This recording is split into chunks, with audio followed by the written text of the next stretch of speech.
Entre mente y corazón. Un espacio de reflexión entre profesionales de la salud apasionados por el mundo de las relaciones. Te ayudamos a ayudar. Pues estamos hoy con otro podcast para poder profundizar un poquito más en algo que nos interese respecto a la terapia de pareja, a la terapia sexual o a la terapia en general. Al final, las personas que hacemos este podcast y también probablemente los que lo escuchéis, sois personas que os apasiona este mundo de la terapia y siempre hay algo que podemos aprender o algo en lo que podemos reflexionar. Así que hoy tenemos un invitado muy especial con nosotros, que es Marc Bellebach.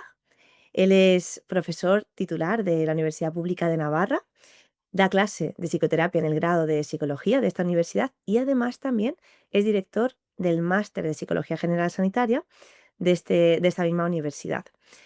Marc es psicólogo también y tiene una larga trayectoria en terapia familiar y en terapia breve. Además, con Marc vamos a hablar hoy del modelo de terapia centrada en soluciones que él mismo ha introducido en nuestro país, en España. Y así que creo que nos puede contar muchísimo sobre un poco cómo se fue introduciendo este modelo, qué cosas han ido cambiando en nuestro país y en el mundo de habla hispana desde que todo esto empieza a acercarse a nosotros. Mar ha escrito varios libros. Uno que tenemos como referencia, que además hablamos de él en nuestras formaciones, es el 200 tareas en terapia breve.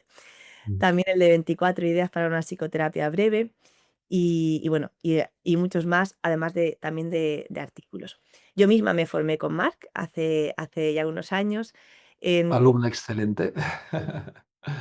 en el training de terapia sistémica breve, y a Marc la tenemos también en nuestra formación de el experto clínico en terapia de pareja, precisamente hablándonos de este modelo. Así que muchísimas gracias, Marc, por estar con nosotros. Gracias a ti por la invitación. Gracias a vosotros. Marc, ¿cómo fue esto de traer un modelo, tan diferente a España y también a esa España de hace ya unos cuantos años, que estaba más familiarizada con otros modelos de psicología? Sí, según lo dices ahora, me hace sentirme muy mayor, la verdad, la España de esos años. Pero es verdad, mira, esto es el año 87. Año 87. Yo había acabado la carrera de psicología, estaba en mi segundo año de una formación en terapia familiar que dirigía Pepe Arias, José Luis Rodríguez Arias, en Salamanca. Y yo había empezado esa formación durante mi quinto año de carrera. Era psicología, eran 5 años de aquella. Yo ya había llegado a la conclusión de que no iba a aprender nada práctico en la carrera hace años atrás y me apuntaba a todo tipo de cursos y formaciones y finalmente di con una formación muy buena que es la que lleva Pepe Arias, que es una formación ya intensa, 2 años, ¿no?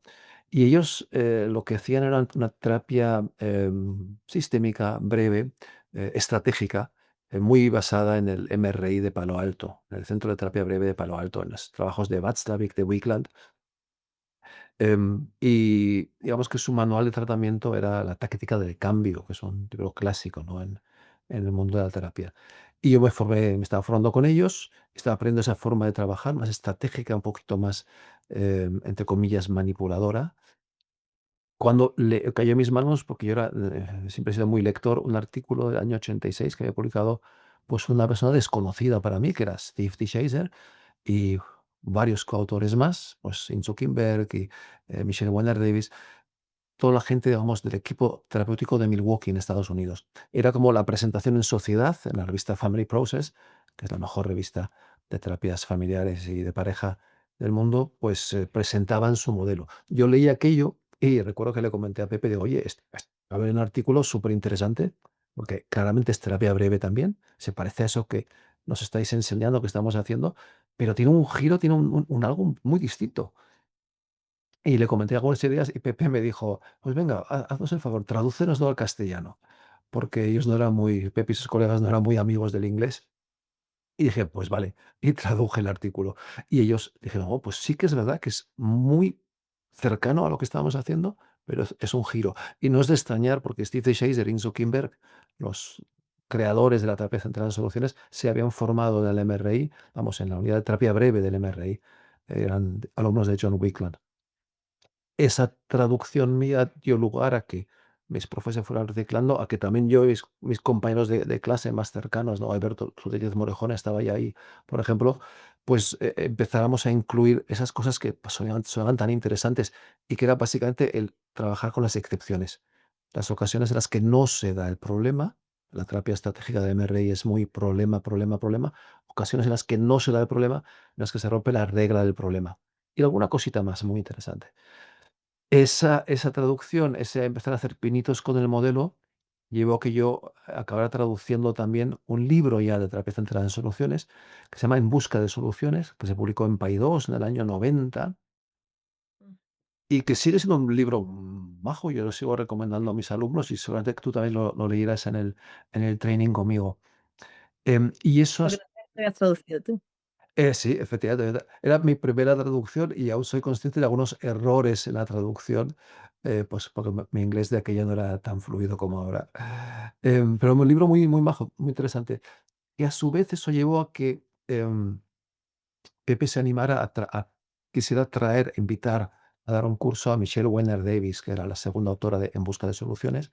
Contactamos con ella con fax de aquella, y ella nos dijo, pues oye, estoy muy honrada por esa invitación, pero claro, España me queda muy lejos. Yo creo que le sonaba un poquito como a una invitación a irse al África tropical o así. Pero tengo aquí un colega que se llama Steve DeShazer, que igual estaría dispuesto a venir. Y eso sucedió. Steve DeShazer vino a dar un seminario a Salamanca, a la Pontificia, donde yo era una especie de ayudante de Pepe en esos momentos. Y nada, cuando vimos los vídeos que él nos traía, nos dimos cuenta de que el enfoque centrado en soluciones no era exactamente lo que tímidamente estábamos intentando hacer, que era, bueno, hablar un poquito de excepciones al final de una entrevista muy centrada en el problema, sino que era realmente una lógica muy diferente. Em, eso ayudó mucho a que ya no con mis profesores, sino con mis compañeros de formación, con Alberto Rodríguez Morejón, con Ángel Altuna, con Rafa Piqueras, pues empezáramos realmente a ponernos muy centrados en soluciones. Llevó también a que yo hiciera cierta amistad con Steve. Supongo que los dos teníamos, porque Steve falleció, antepasados alemanes, y con lo cual yo creo que compartíamos un cierto sentido peculiar del humor. Y bueno, llevó realmente a toda una relación con Steve, luego con la EBTA, a hacer cursos conjuntos él y yo, y cosas muy interesantes, pero sobre todo fue como el formalizar el modelo, el realmente tratar de ver hasta qué punto esa forma de trabajar, aparentemente tan simple y tan tonta, podía funcionar. En paralelo, por cierto, en Oviedo, el grupo de CICOM, de Yolanda Fontanil y Esteban Lezama, también estaban experimentando, lo había leído también los artículos de Steve, también estaban experimentando con eso, pero la gente de Salamanca y los de Oviedo no nos habíamos puesto en contacto. Con lo cual ellos también yo creo que serían, podríamos decir que son también pioneros del enfoque, ¿no? Ujú. Todo eso llevó a que yo acabara yéndome a Milwaukee un par de años más tarde, en el 92, a que estuviera ahí, fue haciendo una formación muy intensiva que ellos tenían de 8 de la mañana a 6 de la tarde viendo casos, y a que realmente me llevara de Milwaukee, no solo, vamos, no solo me fuera enamorado de este enfoque, sino también de la manera de enseñarlo. Muy práctica, muy a base de juego de roles, muy a base de estar viendo casos todo el día, que es algo que también hacía Pepe Arias en Salamanca, porque es parte de la tradición de la terapia familiar, como tú sabes, ¿no? El nada de andar estudiando la teoría, que también viene bien, sino ver casos, ver casos, ver casos, ver casos, ver patrones en los casos. Y en Milwaukee eso lo hacían, vamos, al cuadrado. Así que me voy de ahí con mucho entusiasmo y además con una metodología, yo creo que muy buena, que es la que yo sigo utilizando en mis formaciones, que es ver terapias, practicar en roles, ver dificultades, ver terapias, practicar en roles, ver dificultades. Y cuando hacíamos el máster en Salamanca, pues tener a los alumnos haciendo terapia a los 3 meses de empezar, porque esto sigue siendo, obviamente es una ciencia, la psicoterapia, y yo como profesor de intervenciones psicoterapéuticas insisto muchísimo en eso, ¿no? En los estudios randomizados, en los buenos estudios de proceso de resultado, en los metaanálisis, insisto muchísimo en eso.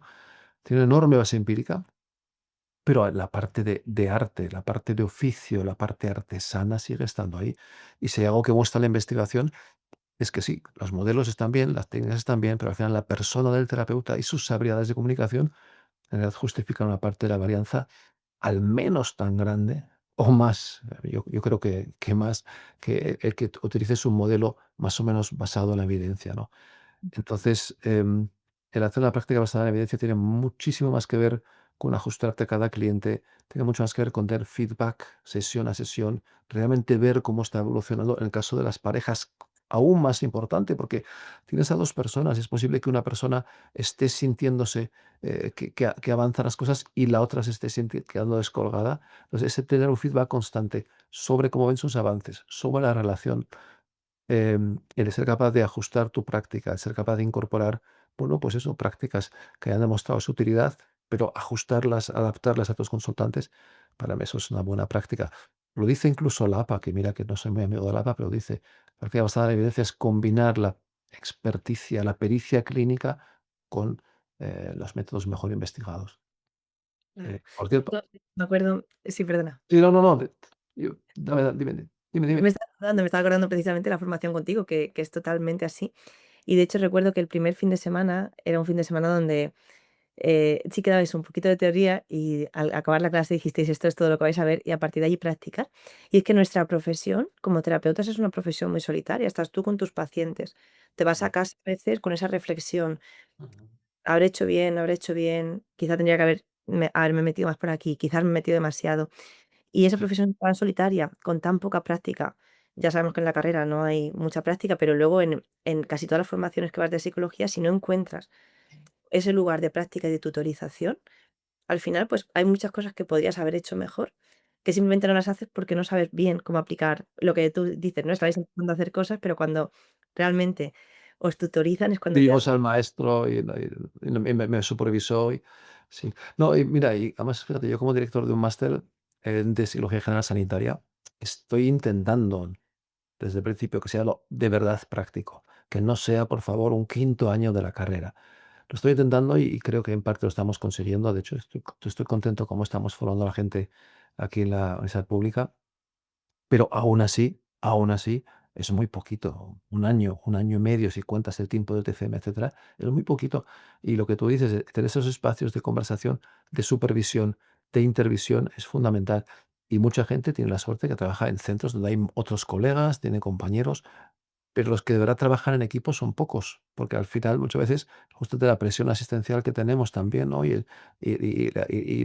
Las listas de espera que en la privada también están apareciendo, bueno, han aparecido ya hace tiempo, pues hace que al final des como prioridad a ver casos y ver casos y ver casos, y no dedicas el tiempo suficiente a pararte, pensar, analizar, y eso es parte de esto. Y esa parte yo decía como de oficio tiene que ver también con esa posibilidad de dialogar con la gente, ¿no? Sí. Ujú, totalmente, sí, sí. Y por un lado, y la teoría está en los libros. Yo no estoy diciendo que la teoría no sirva, pero hay que leer, y sabes que yo siempre insisto en que hay que leer, y hay que leer investigación, desde luego, y hay que leer libros. Pero lo que es la formación tiene que ser práctica, práctica, práctica. Como Sí, tú haces también. sí, exactamente. Nosotros también en la formación siempre recomendamos y de hecho es obligatorio que los alumnos vayan leyendo, pero que lean lo que ellos quieran.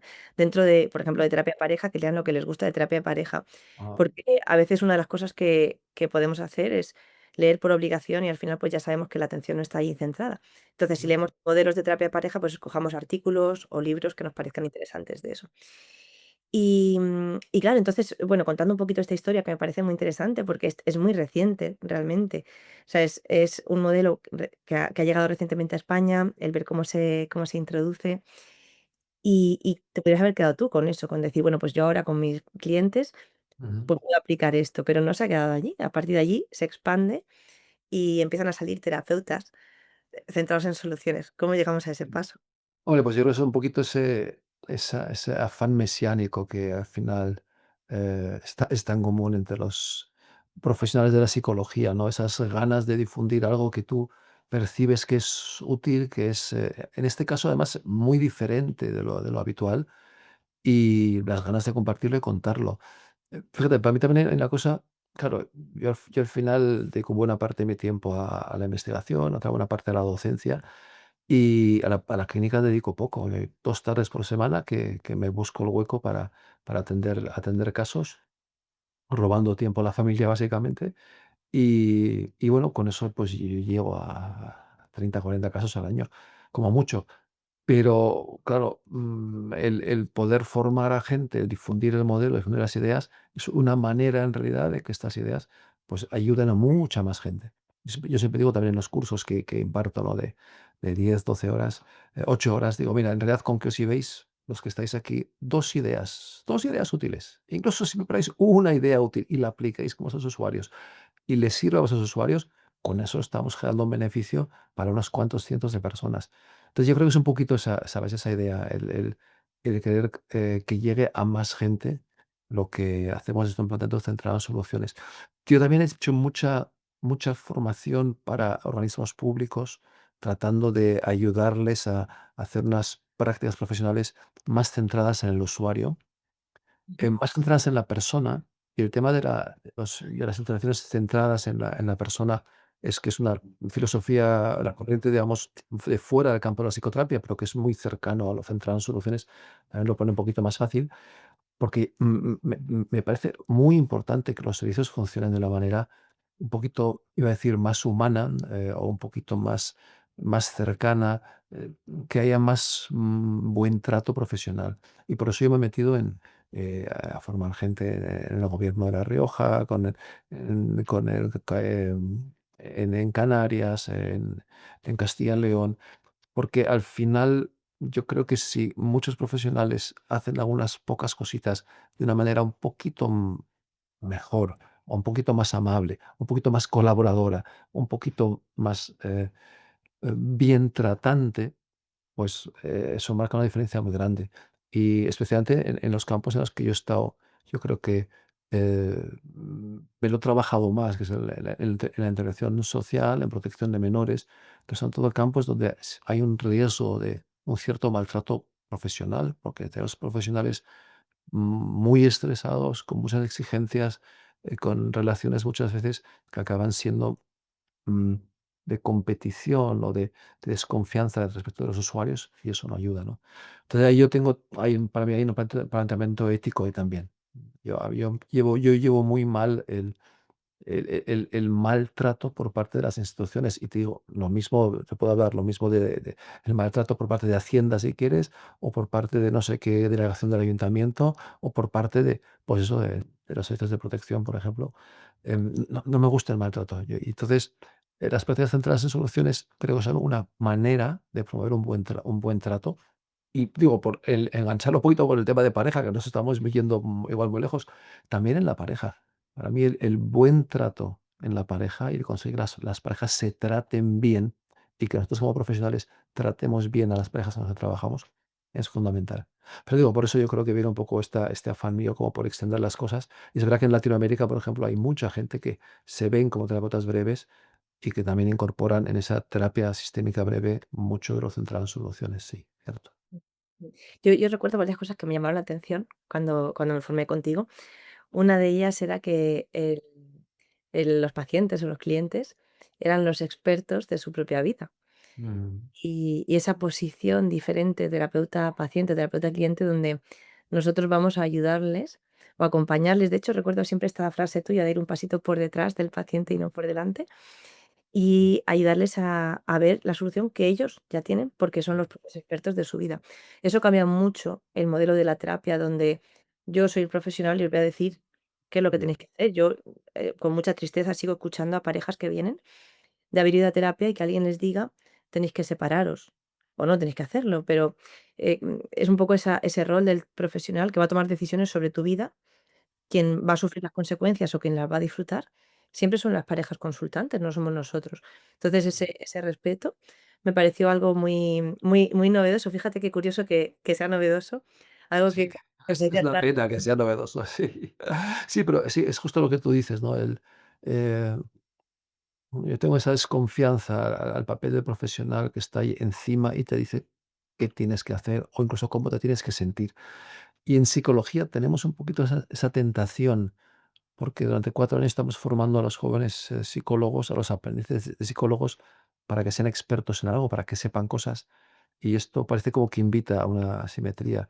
Y sí, a ver, fíjate, si es que además la investigación en psicoterapia lo que te dice es que las variables de los propios pacientes, yo prefiero decir consultantes, justifican una parte mucho mayor de la varianza del resultado que lo que tú hagas como terapeuta, del modelo que utilices, y que la relación también es muy importante.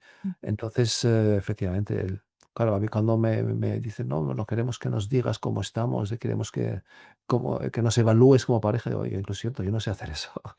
Yo solo lo único que sé hacer es ayudaros a que tal vez consigáis, os acerquéis a lo que queráis conseguir. Y yo creo que hay una satisfacción muy grande es cuando una técnica que has utilizado, una sugerencia que has hecho, a un comentario que has podido hacer, alguna pregunta, es de ayuda. Pero hay satisfacción aún mayor, que es cuando ves que tus clientes, tus consultantes, inventan cosas y cambian cosas ellos mismos. Y justamente el estar atento a eso, lo que también hace que la terapia sea como más reconfortante. Entonces yo muchas veces salgo de las sesiones con parejas, salgo como muy, algo así como de: "Ah, qué bien". O sea, como que: "Ay, quiero más a mi mujer". Em, y tiene mucho que ver con esa admiración de ver cómo personas en situaciones a veces muy complicadas son capaces de, mm, de girar la situación, ¿no? Por eso estamos atentos a los cambios pretratamiento, por ejemplo, que es Mm. para mí ese concepto igual hasta más subversivo de la terapia centrada en soluciones, ¿no? Pensar que los consultantes, ah, ignorantes, se atreven los chulos de ellos a empezar a mejorar antes de la primera entrevista. Pero ¿cómo puede ser? Si yo, el profesional, todavía no he intervenido. ¿Pero cómo se les ocurre mejorar antes? Pues sí, pues sí, pues sí. Llegaste, de hecho, a hablar de algún estudio que había sobre eso, ¿no? Sobre los Sí, cambios preparados. sí, Alberto Rodríguez Morejón, compañero mío del máster muchos años, hizo su tesis sobre esto en parte, y él vio que el hablar de los cambios pretratamiento, esas mejorías producidas pues desde la derivación o desde la llamada para pedir cita hasta la primera entrevista, que el hablar de eso y generar conversación relevante, pues multiplicaba por 4 las posibilidades de éxito de la terapia. Totalmente coherente con lo que te decía antes, ¿no? Que las variables del cliente tienen tanto peso. Y no solo en sentido negativo, se suele hablar de la cronicidad, del grado de incapacidad, de la gravedad de los síntomas, todo eso influye en el resultado. Pero en sentido positivo, la resiliencia, locos de control interno y esos cambios generados por ellos son muy importantes. Y de hecho, hace poquito vi un estudio, vamos, de terapia puramente cognitivo-conductual sobre depresión. Y ellos hablaban de cómo, considerando la depresión un problema episódico, es lógico que haya altibajos y que en terapia se debería hablar de los momentos altos y se debería hablar con los clientes sobre cómo han aprovechado eso, sobre qué podían hacer para evitar bajar. Digo, hombre, si es que esto lo podía haber escrito de Schaeffer, vamos, de hecho, de Schaeffer tiene cosas parecidas escritas hace 40 años, pero está bien que también ahora se lo estén planteando un poquito así, desde las terapias más conductuales, ¿no? Los clientes mejoran a menudo de forma espontánea, lo hacen porque tienen recursos, lo hacen porque es imposible estar todo el día en el problema. Incluso las parejas que a veces es verdad que parece que están todo el día peleando, pero es imposible. Hay ratos en los que hacen algo distinto y el estar atentos a eso es un recurso muy, muy, muy importante. Yo digo, es el atajo, el mejor atajo en terapia.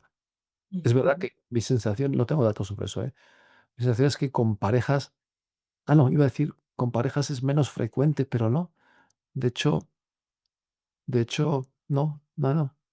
De hecho, estaba pensando en parejas que he visto este año y unas cuantas, de hecho, me han dicho que bueno, estábamos pensando en realidad, o cuando dijo, te hemos puesto esta entrevista, estamos pensando igual cancelarla porque en realidad estamos ya un poquito bastante mejor. Tengo unas cuantas de este año y aprovechar eso está muy bien. Luego a veces resulta que igual sí que hace falta más sesiones, pero tiene unas cuantas de terapias que hemos tenido una sesión solamente Ujú. porque ellos mismos habían empezado a cambiar cosas en sentido positivo.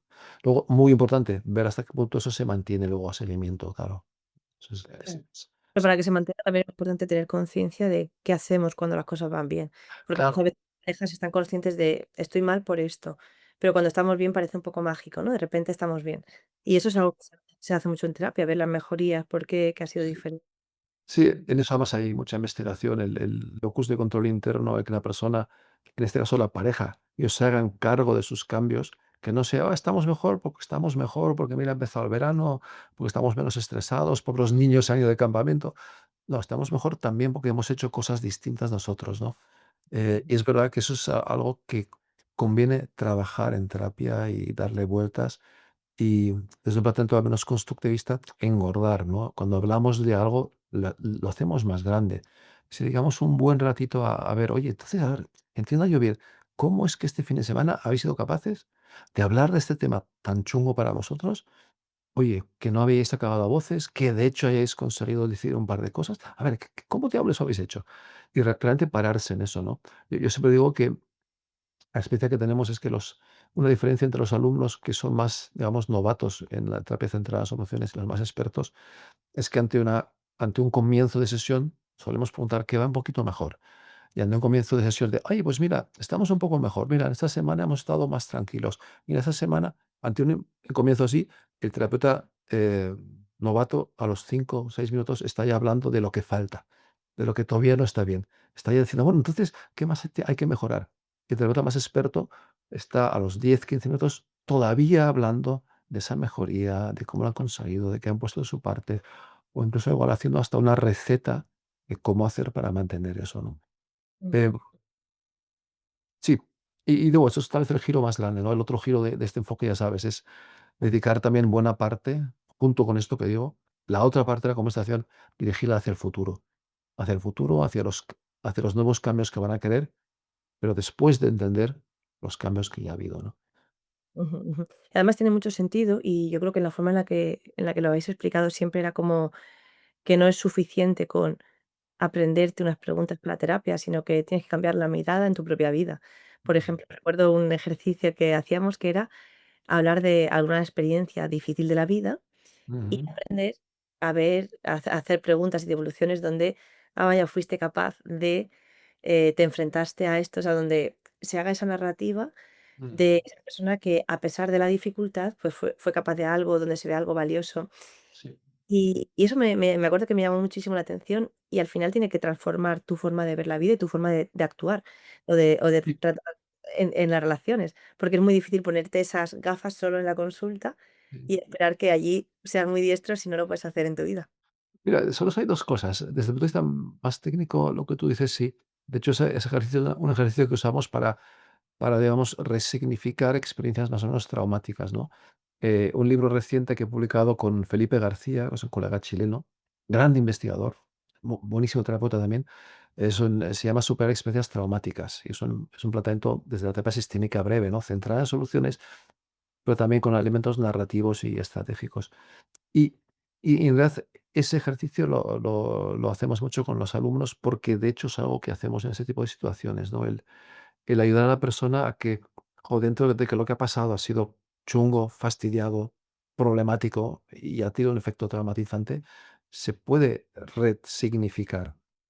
Y Ujú, lo que, por ejemplo, se hace en una terapia cognitiva centrada en el trauma de una forma muy sistemática, o lo que se hace con MDR de una forma un poquito más vivencial, pues lo que se puede conseguir también en una conversación si el foco lo pasamos sobre eso.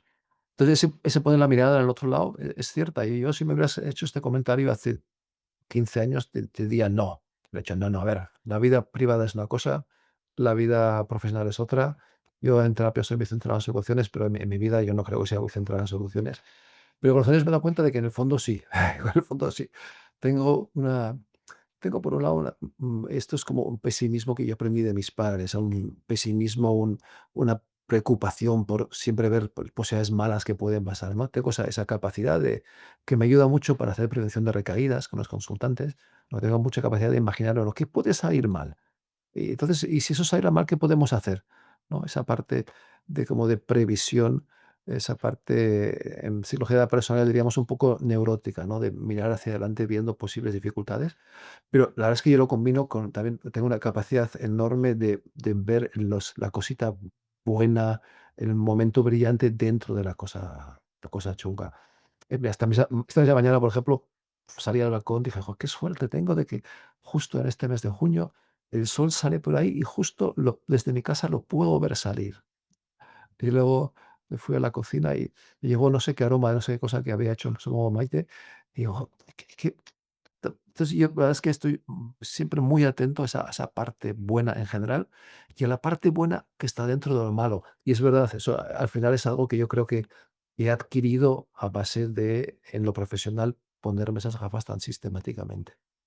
mm, Justo porque, bueno, soy un constructivista por nacimiento, digamos, que sigo siendo hincha del Real Madrid o del Barcelona en función de quién juegue mejor.